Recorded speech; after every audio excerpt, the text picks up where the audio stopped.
Hi, this is Dave Dalka, and we're here today with Paul Oyer. The Paul is the page here. Paul is the Fred H. Merrill Professor of Economics at Stanford University's Graduate School of Business. He's also a research associate with the National Bureau of Economic Research and the editor-in-chief of the Journal of Labor Economics. He lives in Stanford, California, with his two children and his flat-coated retriever, Josie. We're here to talk about his new book, Everything I Ever Needed to Know About Economics I Learned from Online Dating, which is from Harvard Business Press. And I gotta say, this was a really interesting read. It was an interesting read not only because of the economics aspects applied to so many consumer aspects of things we see in our society that are there. It goes beyond the issues of online dating and talks about communication changes in our society and the issues with retailers and different types of things there. It mixes them in really well, and I think this is a really interesting book that everybody should read. So thanks for joining us today, Paul. Well, thanks for having me, and thanks for saying such nice things about the book. Oh, it's in a world where quality books are rare. It's got to be said. So because people need to know. So you talk a lot in the book about supply and demand, and you allude to, the traditional supply and demand endpoint of pricing. How does that supply and demand resolve in different ways when it does not resolve in a price in the online dating world? Yeah, online dating is a market where the price mechanism isn't going to work. And, well, I mean, it could potentially, but only an economist would try to solve the problem that way. That's in one way, in many ways, that's what I love about the book or the topic and teaching economics that way. Because I think when the layman thinks of economics, they think of money. And money is just kind of a convenient way to do transactions from an economist's perspective. Economics is everywhere without any money changing hands. Now, having said that, the price system, as you suggest, solves a lot of problems in a lot of markets. There are a lot of other markets, though. It's become a very, I don't know what's the right word. It's become very within economics to study matching markets where the price system won't work very well. So my colleague over in the economics department, Al Roth, won the Nobel Prize a couple of years ago for sort of studying matching markets. And he and others look at things like kidney transplants or matching kids to schools. So there's if you go to a Boston school, you get to pick among your school choices, but that's not done by the price system. Well, this is the same sort of thing, and we can't solve the problem here by pricing. So we have to think of other ways to solve the problem, the market problem of getting the right people to the right matches. And I think in many ways that's what's fascinating. Now, many of the challenges are exactly the same as if there were prices. And that's what I try to explain in the book is the relevance to things like eBay or the job market or other things. But then there are some limits to this that you can't, there are some limits to the online dating metaphor or translating it to other economic transactions where it just won't work. True. So you quoted a woman named Lori Gottlieb and some advice that she gives to women and reverse that into your own translation. I'm going to read that translation now so we can talk more about what that means. You say that women underestimate the loss of utility in being single and can improve their lifetime utility by settling for a man they would otherwise think was below their standards. Talk to me more about your research into that and what made you want to translate that sentence in that fashion. Let me just be clear to anybody out there that that's I'm sort of, the quote you just read was me interpreting what Lori Gottlieb said in her book. And her book is called Marry Him, or something like The Case for Settling for Mr. Good Enough, I believe the book is called. And it's a really interesting idea, not from an economic perspective, but her point is that she sees a lot of women in their 30s and 40s who end up being alone and or not having a long-term relationship because they were too picky when they were younger. And that's really a supply and demand issue. Because as you age, for some reason, and I haven't quite figured out the demographics behind this, men become a much more dominant part of the, I'm sorry, women become more and more a part of there are more and more women as you age. So my father is about 80. Men his age are very rare, hard to come by. So, you know, he is in a good situation. Well, he has a relationship, but when he was, my mother passed away and he was single and he suddenly had an opportunity. There were a lot of women out there. Well, that kind of filters down age-wise.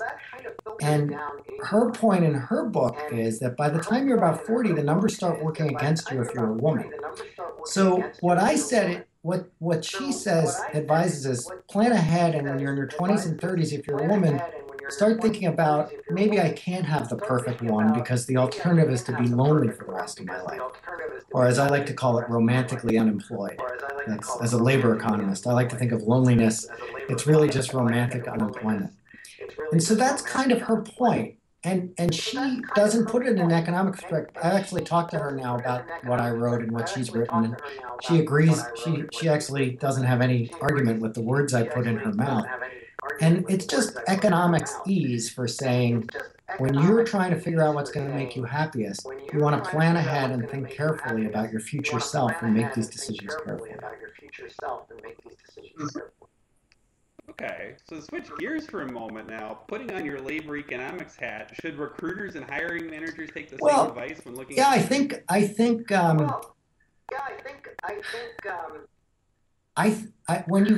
when I hear things like there's so much mismatch in the labor force now, and the reason we have unemployment, such high unemployment, is workers can't find. There are a lot of workers out there, but the firms can't find people who have the skills they're looking for. I don't quite buy that. Okay, because if unemployment went up by as much as it went up by a few years ago, I think either employers are being more picky or they found other ways to go about it. So on the one hand, I guess I would say yes, lower, for lack of a better way of saying it, lower your standards if you're a firm with an opening. Another way I might look at the aggregate numbers, though, by the way, is just saying things are still really, there's just not enough demand out there for workers yet. And if firms really want these people, I don't need to tell them to lower their standards. They'll figure that out on their own. I guess another way of saying that is I trust firms to figure out the best way to maximize their profits a little better than I trust individuals to figure out the best way to maximize their utility in terms of picking the partner that's perfect for them. Sure. I hear that. I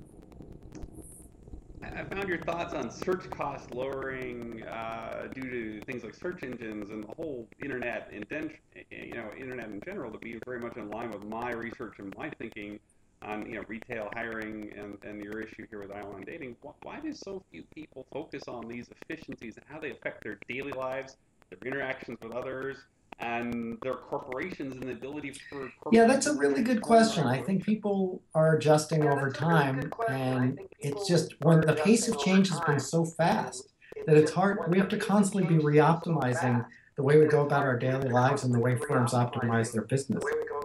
And I think the technological change in certain areas has been so fast that it's hard for us to keep up. We really hit equilibrium in some of these ways. We will. We'll figure it out. Kind of building on those last two questions, the great motivational speaker Harvey Kay once told me a story about when he was in college. When he was in high school, he worked at a men's clothing store, and he was in charge of the tie department. And the first thing that the manager taught him to do was to never put more than 3 ties on the counter at the same time. And he talked to me about that, and he told me the stories in detail about too many choices creates a problem. So whether you go back to what we just talked about with too many candidates in a database, or this perception of infinite choice that we have with online dating sites or other things now, where it becomes overwhelming. What are the impacts of information overload and the false perception of utility? Yeah, this is where economics has to sort of rethink a little bit, because our assumption going through history has always been choice is good. More choice has to be a good thing. And I think that's true. More options have to be a good thing, but we need the technologies to help us make the choices. So I think your three tie example is a great example. If I go on an online dating site, I actually want to go where all the women are, where I like to, you want to pick what I refer to, or what economists refer to as a thick market. I want to go on a place like Match.com or eHarmony, where there are literally hundreds of thousands or however many there are women, because I want more choice. Now, I don't want to have to make the choices among those people because of the information overload issue you're talking about. And so what I want is software that picks the three women that are best for me, just like the tie salesman did, and puts that in front of me. So I want the bit in the background, I want all that choice to be out there. But I want to count on software to find an algorithm that then gives me the three that are, or 10 or 17 or whatever the right number turns out to be for a given application, that are closest to what I'm looking for. And I think as software gets better and better with time, the information overload will be okay if we can get better at determining. It will provide us with more choice, but hopefully through algorithms, more tailored choice. And I think that can be a good thing. Now, having said that, I really worry about online dating. Again, maybe the algorithms will help. One thing I'm less optimistic about, believe it or not, as a labor economist, is online recruiting. So on the one hand, it's made life very easy. You put your resume on monster.com, a firm puts well, it's almost made it too easy.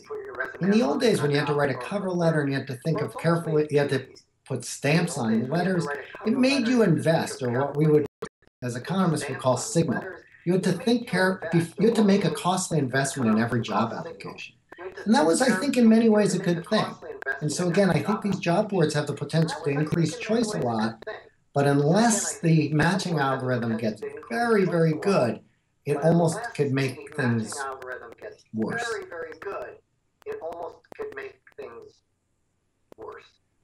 Yeah, I wasn't going to go into great depth on that, but since you went there, I will. A lot of those, the reason you feel that way about a lot of that technology is very immature in terms of its AI maturity, artificial intelligence maturity, and there are things going on there where crude, matching things are happening that really aren't a representation of the way that you or I or any rational person would have judged somebody 30 years ago. I have a person in his 80s, and he says the first question I ask in an interview is, tell me about your family. Well, there's no resume algorithm in the world that's going to tell you about your family, right? There's nothing with how your upbringing was, and it's the same thing here. You see these people now where, you've used some of these sites. Sometimes people use mobile phones. They don't read the profile. They send you a note. They don't even know who they're sending a note to. You see through those examples on online dating, which I think actually helps simplify it, another problem where we assume that all this stuff is happening, and since very few people, a very large part of the population doesn't understand it, they don't see it. So, I agree with you. I think we need to go back to the fundamentals of getting to know people and having real conversations in the labor market to talk about the changing world which we live in, which is what this book's all about. So there's this weird. Well, basically, we've got the thing pulling us on here where it prevents those things from happening. The technology is making choices greater, and that's good. And if the technology that also sorts through those choices on our behalf manually doesn't keep, automatically rather than manually doesn't keep up, then it's actually going to make things worse. We're getting outside my area of expertise a little bit, but this is kind of what Netflix was doing with their big contest, right? They were saying, look, we want to give you so many choices of what to watch. We want to help you think about what you really want to watch. And that's, I think the dating sites are working on that same sort of trade-off exactly along those lines, and hopefully they'll get there. But, I have no doubt that online dating made my life a lot better, but I'm not sure it was because of the choices and the algorithms. I think it was more because I liked meeting people through that medium, and that's not how everybody I hated going to bars. I hated chit-chat. I hated blind dates, because then, if it doesn't work out, you've got these friends who are like, well, why didn't it work out? All that stuff. So for me, online dating worked for a lot of reasons, some of which had to do with the efficiency of the market and some of which just had to do with the institutions underlying it. Some of which had to do with the efficiency of the market and some of which just had to do with the institutions underlying. Yeah, but ultimately, though, with that little choice there you talk about, and I agree with a lot of what you said there, but on the opposite side, that again, we get back to that perception thing. When you met somebody through those methods, you didn't know when you were going to meet somebody again. You didn't know when that and sometimes, to go back to your original thoughts about settling, it made you nervous. You did these other things. Now it's like, well, if I can have a date, 7 days a week, why do I have to make a choice? I mean, I see some people with that attitude when I've been on some of those sites. Well, So, I mean, you could think about that fascinating as a good thing in the following see sense. somebody I don't happen to want to do that. I don't want to play the field and go on different dates all the time. But the beauty of it is, if that's what you want, the world's now, you can do that now. There was a great article in the New Yorker, I refer to it a bunch of times in the book, certainly not an economics article at all, by a guy named Nick Baumgarten. I'm going to forget the name of the article now, but it was in the New Yorker about 2 or 3 years ago. And, he interviewed some people that would they thought of online dating as a hobby. They weren't there to meet a partner. They were there to go on a date every night. And if that's what you want. They were there to go on a date every night. And if that's what you want. No, it's just each their own, I guess. But anyways, getting back to the things that you talked about, those mass market versus niche sites, and you also obviously did a lot of research with some foreign sites. Tell me a little bit about those foreign sites and where some of the innovations you saw there that, for whatever reason, you haven't made it here so yet. the two big things I've seen on Chinese and Korean sites for some reason are that I think are very good ideas are one is verification. So you have to send in I don't know. I don't even know exactly how they do it. You send in a copy of your driver's license, but that could be somehow they verify your height, your income, things like that. And so that's very helpful because, people lie on their dating profiles. That's not just my own anecdotal information, but that's for sure true if you look out there. So in China, there's a big site. The biggest site in China requires requires a certain degree of verification, or at least it provides an opportunity to provide a certain degree of verification. Now, one reason you might see that, there's two reasons I can think of off the top of my head, there's probably a lot of others, why you might see that in China and not in the United States. The first one is this site in China had a huge scandal because some man swindled a woman for a lot of money after meeting her on this site. So that forced them from a marketing perspective to make verification a bigger issue. The other thing is, I was actually talking to a guy who used to run an American online dating site, and when I brought up the verification thing with him, he pointed out something I hadn't thought of, which is that from the user perspective, it sounds like a good thing, but from a business model perspective, it's not that great. The costs, the whole idea of an online dating market is the market just scales beautifully. You need to buy a few more servers, but the software, once it's a fixed cost, and you can just add more users without so much problem. But once you start verifying, then there's the marginal cost per user that's quite high. And in China, maybe you can afford that because labor costs are much lower. Whereas here in the United States, sites have been reluctant because they maybe can't get the users to pay that extra money for that. Oh, the other great innovation is, from an economics perspective, is the opportunity provided by one of the, I've only seen this in academic studies, so I'm not even sure which site it is, but there's a big site in Korea that tried an experiment, which was what they called a virtual rose, where you were allowed to send a certain number of invitations over a short period of time to people you wanted to have a date with, and in addition, you could send a bunch of these invitations, but only 2 of them could you attach a virtual rose to, and that said, hey, you're one of my top 2 choices. From an economics perspective, that's a wonderful example of what we call signaling. Now, the problem is, that sounds like a great idea from an economist perspective, but we don't see other sites picking up on that idea. And I think the reason for that is I've seen one American dating site guy quoted as saying the problem with that is it's very hard to keep people from gaming that system. So you can sign up with multiple accounts, you can sign up on multiple sites. So it would be hard to actually police that. But the idea, at least to an economist, sounds like a pleasing one. And I think in the job market, it would be even more valuable. So these information overloads you get with resumes and jobs online, suppose I said to you, you can apply for any job you want, but once per month on my site, you can also send along a little message that says, this is my one message per month saying I really want your job. I think that might be very efficient. That says, this is my one message per month saying I really want your job. I think that might be very efficient. There's one thing you kind of talk about some of those cost issues there, so let's talk about that directly. A friend of mine who, does a lot of paid site stuff, and he says he doesn't like dealing with the free sites because he feels that the women that he dates are more serious on the paid sites than the free sites, and you never really went in any detail. I was shocked, actually. It was the one thing I kept waiting for it to be in the next page, but it was something you never got to. Is and maybe it's for the next book, who knows, is this issue of paid sites versus free sites. Well, that's a fair point. I mean, you interact differently on by the same argument as I said sort of about signaling in general, paying is a form of signal that, hey, I'm serious, I'm willing to make this investment in this site. And so you would expect the paid sites to be a little more serious in the way you've said. Now, I have to tell you that anecdotally, that wasn't my experience. I was on Match.com and OkCupid, and Match charges and OkCupid doesn't. And I never felt like, I didn't personally have the feeling that Match.com was more serious in any particular way, which I thought was odd. I went in expecting exactly what you said your friend noticed. I didn't happen to notice it, but that doesn't mean that other people. I went in expecting exactly what you said your friend noticed.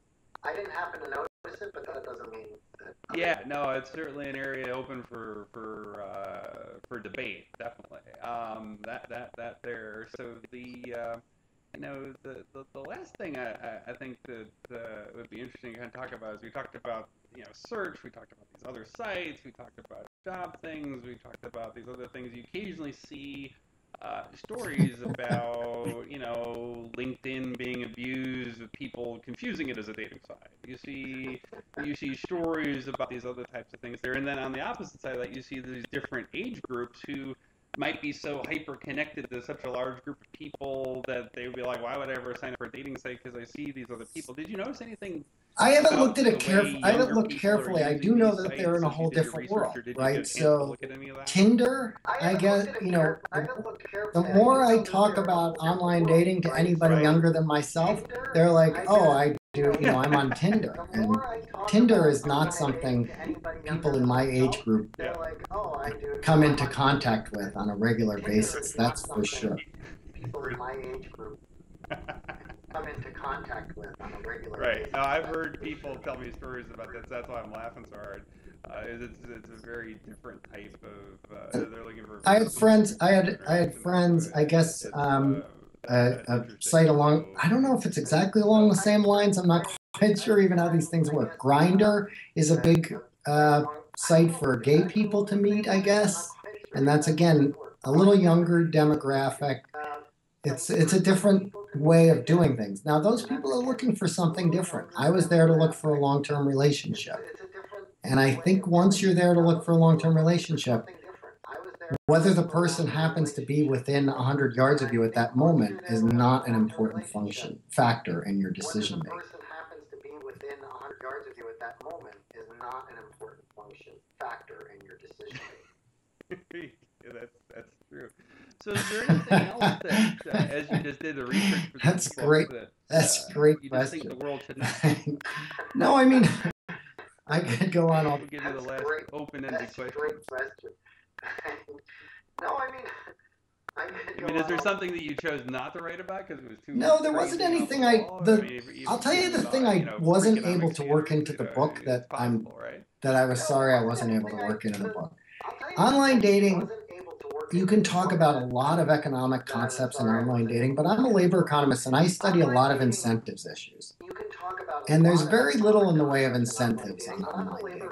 I mean, there are incentives to tell the truth and things like that. But things I study, such as compensation plans and pay for performance and so forth, those we don't, there's no parallel between that and online dating. So I wasn't able to actually find a way to work that in. So people who are interested in that, I hope you'll find another place, another pop economics opportunity to look at that. But unfortunately, it wasn't something I was able to figure out a way to spend much time talking about. Opportunity to look at that, but unfortunately, it wasn't something I was able to figure out a way to spend much time talking about.